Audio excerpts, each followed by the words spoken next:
Le CSTB, comme certains l'ont dit, j'ai demandé, je vous le disais tout à l'heure en introduction, qu'il soit contrôlé, ça m'apparaît logique. Il est aujourd'hui en situation de prescripteur prestataire. C'est évident. Il y a toutes les tâches, il y a une multitude de tâches qui sont opérées par le même organisme, c'est pas ça.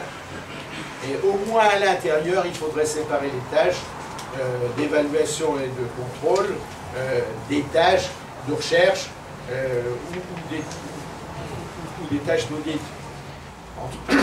Entre ces conceptions de produits initiaux et les ventes, même s'il y a des ventes expérimentales, il va se passer 6 ans.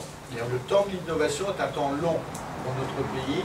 Eh bien, il me disait que le coût, rien que pour le CSTB, était pour lui d'1 million d'euros. Également que le CSTB travaille plus sur la mesure de la performance réelle. On voit que certaines universités anglaises, c'est ce qu'ils font déjà, on voit que c'est ce qu'ils font aux États-Unis, on voit que c'est ce qu'ils font en Allemagne, et que à côté de la performance théorique, au moins au niveau de la recherche, la réglementation c'est beaucoup plus compliqué, surtout s'il y a un système d'aide, mais la performance réelle, ça nous apparaît important de le traiter. En mettant le CSTB sous le contrôle du Parlement, avec un président qui sera nommé après des auditions, comme dans tous les autres secteurs, avec un rapport annuel qui viendra devant l'office parlementaire, comme dans tous les autres secteurs, et donc on n'a fait que rétablir un tout petit peu ce qui existe ailleurs. J'ai déjà parlé de l'efficacité supérieure des aides globales sur les aides aux produits, donc je ne le redis pas, je vous l'ai dit tout à l'heure.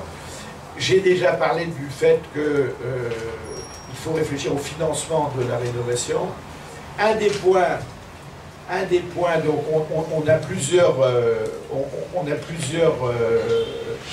mécanismes qui sont dans la loi de rénovation, dans la loi de transition énergétique. C'est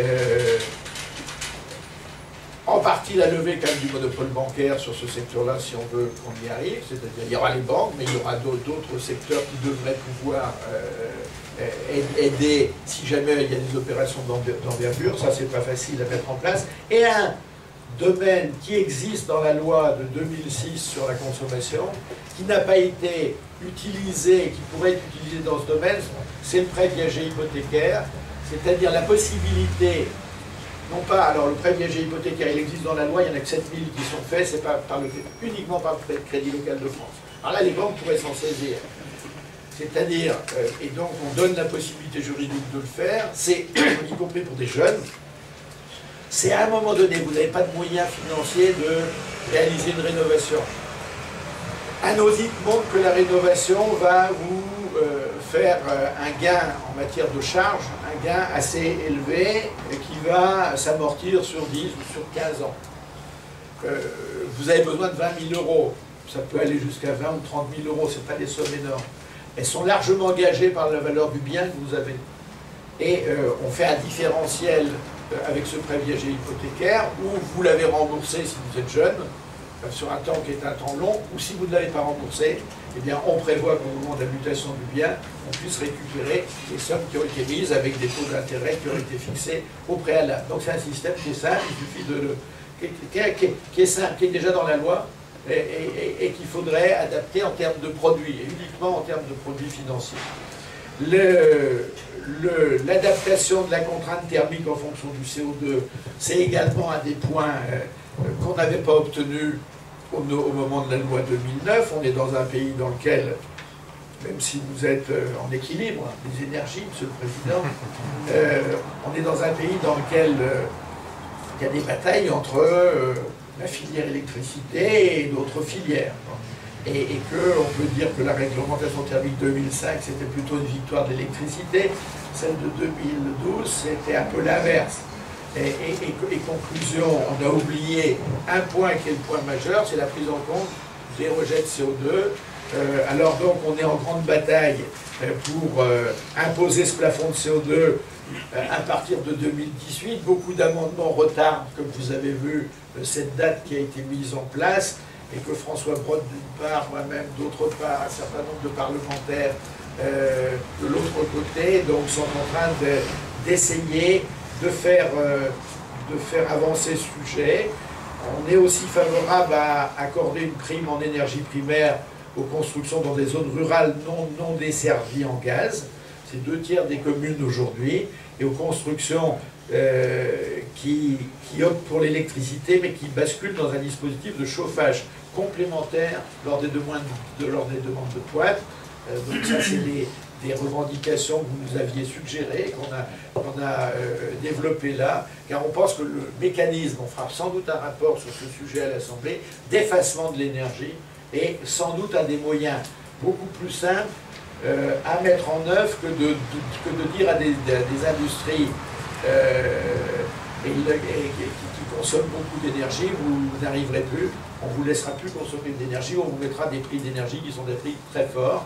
On a des régulations, on a une boîte à Bourget-du-Lac Energy Pool qui travaille là-dessus au niveau de plusieurs États maintenant et qui a des résultats fantastiques où on voit qu'avec la même quantité d'énergie que celle qu'on fait, toutes les industries consommatrices intensives, tous les industries électro-intensives pourraient, avec la même consommation énergétique, 10 mois sur 12, finalement avoir l'électricité si on régulait mieux. Donc ça veut dire qu'il faut mettre de l'intelligence, bien sûr, dans les réseaux, et de l'intelligence sur ces questions de régulation. Enfin, on doit travailler beaucoup sur ces questions d'efficacité énergétique, non plus au niveau d'une maison, mais au niveau des quartiers.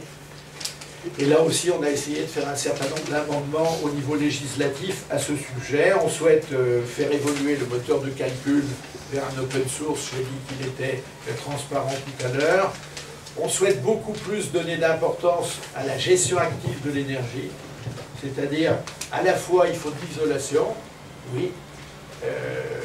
Elle ne doit pas être toujours extérieure, elle doit, suivant les cas, et c'est l'audit et le projet qui doit le montrer, elle doit être extérieure ou intérieure, elle doit être quelquefois avec des laines minérales, quelquefois avec d'autres produits que des laines minérales, il ne faut pas bloquer d'autres solutions.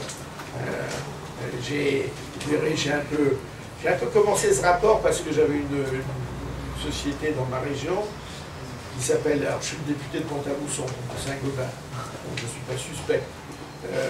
Et je suis en très bon terme avec Saint-Gobain. Mais j'avais une société qui s'appelle Energaia qui faisait de la boîte de cellulose, elle est morte.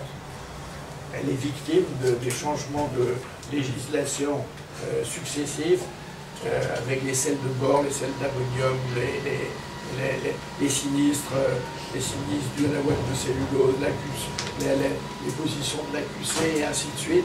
Les certificats d'économie d'énergie, elle a tout eu. Donc en 3 ans, j'ai vu comment on pouvait globalement harceler par la réglementation.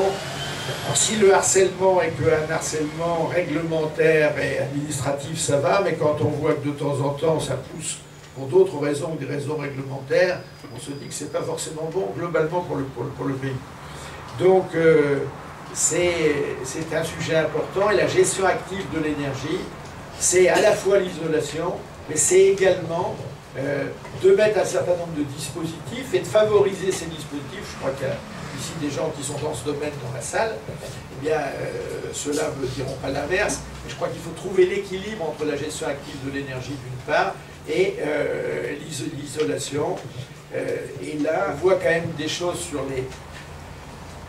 sur les cristaux à changement de phase, par exemple, qui permettent de récupérer, rien que par l'orientation de la chaleur, et de restituer cette chaleur quand on en a besoin, et qui permettent, dans des conditions bien définies, qui coûtent beaucoup plus cher pour l'instant, mais qui permettent de se passer, y compris dans des régions de la Bavière, pendant des mois d'hiver, de se passer de tout apport en chauffage. Alors les sociétés énergétiques, à mon avis, elles peuvent encore dormir très, très longtemps, parce que ce ne sera pas généralisé, mais néanmoins, il faut tenir compte de ces évolutions technologiques et essayer de les mettre en œuvre.